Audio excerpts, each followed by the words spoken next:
Sorotan berikutnya pemirsa, di Metro Siang, anak menjadi tonggak masa depan bangsa. Sayangnya pemirsa, hak mereka kerap tercederai dan tidak terpenuhi. Salah satunya adalah soal akses pendidikan. Di tengah gemerlap ibu kota yang serba mudah, ternyata pendidikan justru menjadi hal yang sulit bagi sebagian orang.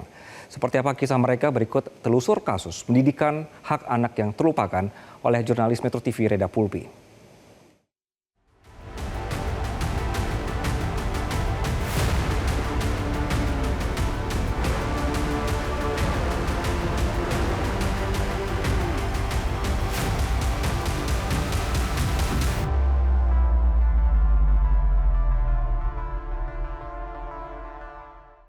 Setiap anak memiliki hak, namun sayangnya belum semua hak tersebut terpenuhi. Salah satunya pendidikan.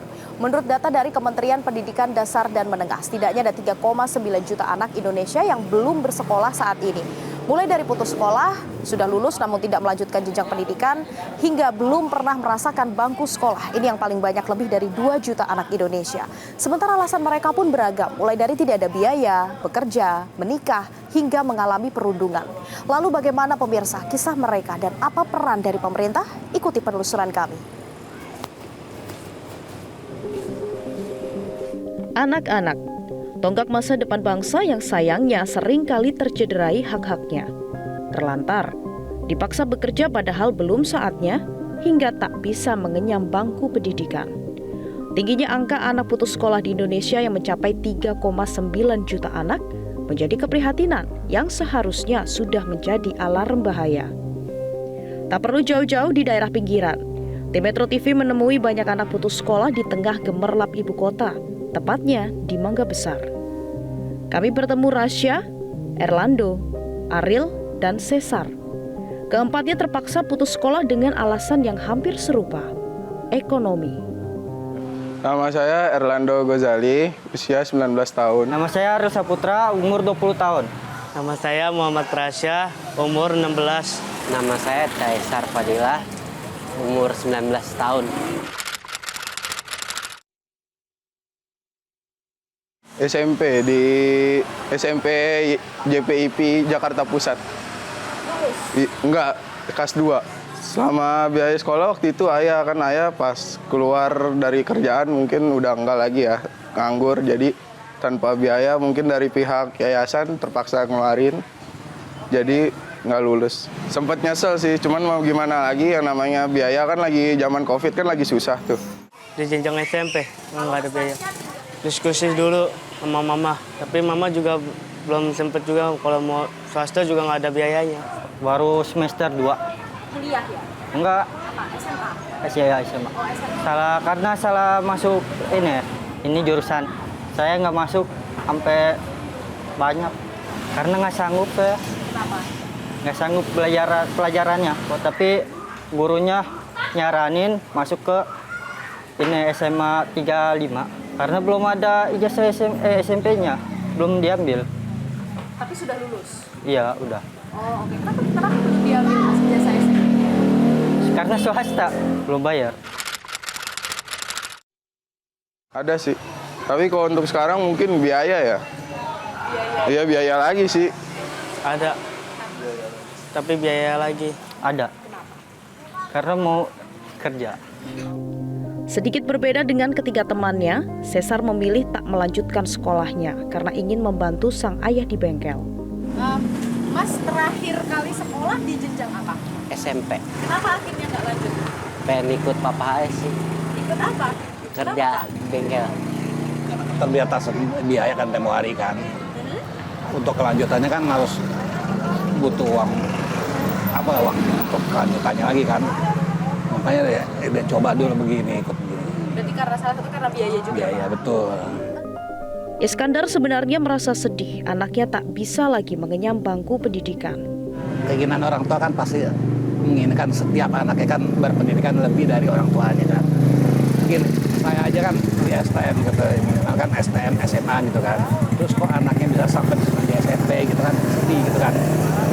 Makanya saya udah minimal dia bisa sampai di SMA aja gitu atau di STM gitu. Ya, sebenarnya pengen lanjut lagi untuk sekolah biar dapat ke pendidikan yang lebih luas lagi buat ilmunya kan. Tapi kan buat keadaan yang nggak menentukan ya akhirnya ikut bapak aja. Dengan suara bergetar, Iskandar berpesan agar Cesar tak kecil hati meski tak bisa melanjutkan SMA seperti teman-teman seusianya. Saya juga terharu ngeliatnya. Iya kan, namanya orang tua pasti kan sedih ya kalau lihat pendidikan anaknya di bawah dari kita ya kan. Mau gimana lagi ya. Saya berharap sih ke depannya dia bisa lebih dari saya gitu. Saya udah bilang begini, kalau ada kesempatan gitu, kejar paket gitu ya gitu. Saya mau ajak dia begitu, ikut program begitu. Ilmu kan nggak terbatas ya kan. Jadi pengalaman tuh, itu guru yang paling dalam kan. Sebenarnya tak hanya mereka berempat yang terpaksa mengubur mimpi dan cita-cita karena putus sekolah. Kami pun menemui Iwan, Ketua RT 06 RW 05. Ternyata pemirsa, di tengah padatnya kota Jakarta pun masih banyak anak-anak yang tidak bisa melanjutkan pendidikan. Saya akan mengajak Anda untuk berbincang dengan pengurus warga setempat. Sebenarnya ada berapa banyak, kemudian apakah sudah tersentuh oleh komunitas atau mungkin pemerintah terkait anak-anak yang tidak bisa melanjutkan pendidikannya ini. Pak Iwan, halo, apa kabar? Pak Iwan, tadi kan saya ketemu dengan beberapa anak-anak yang putus sekolah dengan alasan yang rata-rata hampir sama, masalah ekonomi. Seberapa banyak sebenarnya, Pak? Agak kebelakangan sih sudah ada himbauan dari melalui kelurahan, melalui bidang kesra kan. Itu udah salah satunya sih udah ada dari SD Taman Sari yang putus sekolah bisa masuk lagi gitu kan. Itu sidak sebenarnya, sidak dari salah satu dewan anggota partai gitu kan. Cuma kalau himbauan dari kelurahan sesudahnya, biasanya gitu. Sesudah sidak, baru ada himbauan. Tak hanya di Mangga Besar, anak-anak di pesisir Cilincing, Jakarta Utara juga harus berjuang bertahan hidup tanpa bisa menikmati bangku sekolah. Meski mereka sedikit lebih beruntung, sebab ada orang-orang yang peduli, seperti Desi yang mendirikan rumah belajar Merah Putih sejak 20 tahun lalu, meski berbagai penolakan hingga cacian harus diterima. Ya, Merah Putih itu insya Allah tahun depan itu udah berdiri 20 tahun. Awalnya sih cuman hanya taman bacaan aja, tapi ketika ada anak datang baca buku terbalik, tuh saya tanya rumahnya di mana. Dia bilang rumahnya di Bojem di sini. Jadi aku datangin. Jadi dulu rumahnya itu taman bacaanku adanya di rumah. Ada di rumahku, nggak di sini. Karena di sini Kak, anak-anak itu waktu saya 20 tahun yang lalu ya, datang ke sini tuh banyak anak-anak yang belum sekolah, belum bisa baca, tidak mengenal buku. Mereka hanya cari ikan. Dulu nggak diterima Kak, sampai mau dibunuh waktu itu. Karena kita bikin anak-anak ini belajar, yang tadinya mereka harus ngupas, harus kerja. Jadi mereka harus belajar. Akhirnya bisa diterima bagaimana?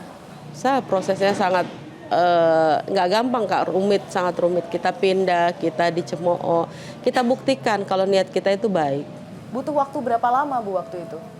Lebih dari 10 tahun.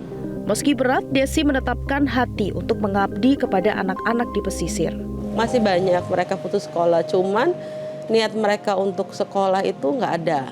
Dan tidak dibantu sama orang tuanya, tidak didukung sama orang tuanya. Jadi kita tidak bisa kalau orang tuanya tidak mau bersinergi dengan kita juga nggak bisa gitu, karena memang harus ada kerjasama antara orang tua dan Merah Putih.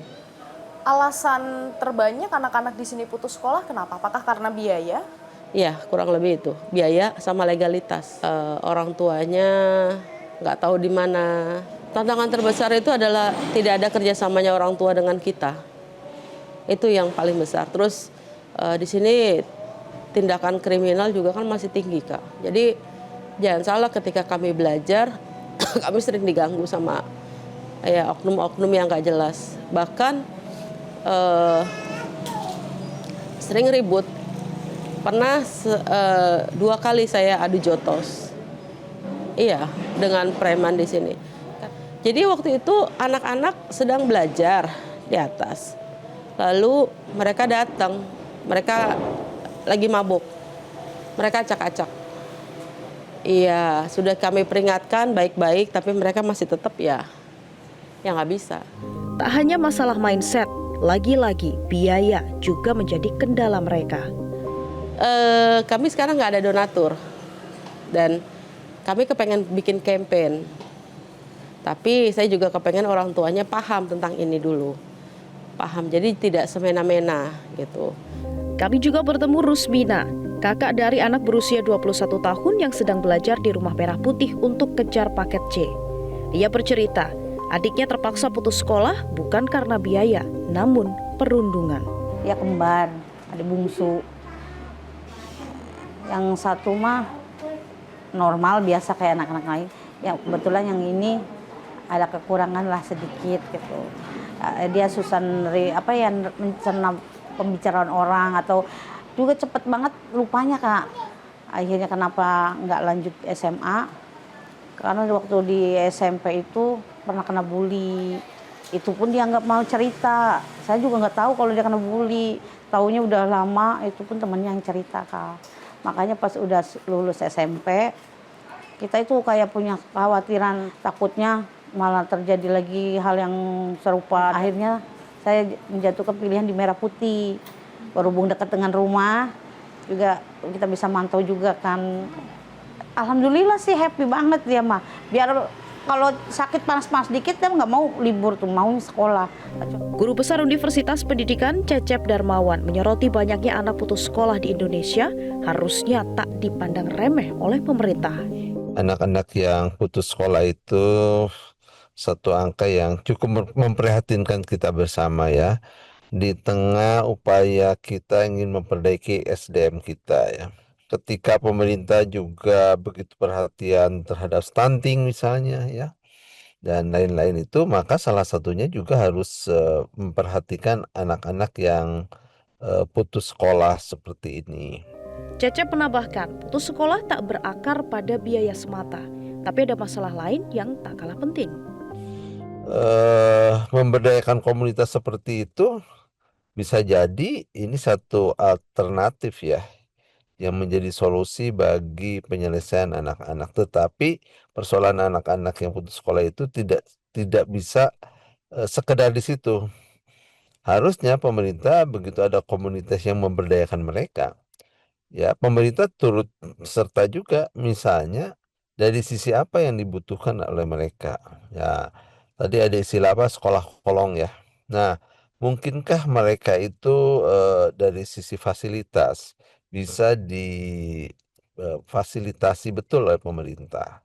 Atau misalnya pemerintah memberikan bantuan kepada para pengajar mereka ya. Terus adakan pelatihan juga bagi pengajarnya, diberikan juga penghormatan atau rekognisinya. Sekolah-sekolah formal mungkin bukan satu-satunya alternatif ya. Nah sekolah-sekolah yang sifatnya non formal tadi diberdayakan dan kalau bisa di kurikulumnya pun disesuaikan ya. Pendidikan menjadi penopang masa depan suatu bangsa. Generasi muda tak boleh dianggap sebelah mata jika tak berkesempatan mengenyam bangku pendidikan, sebab pendidikan menjadi hak seluruh anak Indonesia. Bukan hanya sandang, pangan, papan, namun juga pendidikan menjadi hak penting bagi setiap anak Indonesia, siapapun tanpa terkecuali.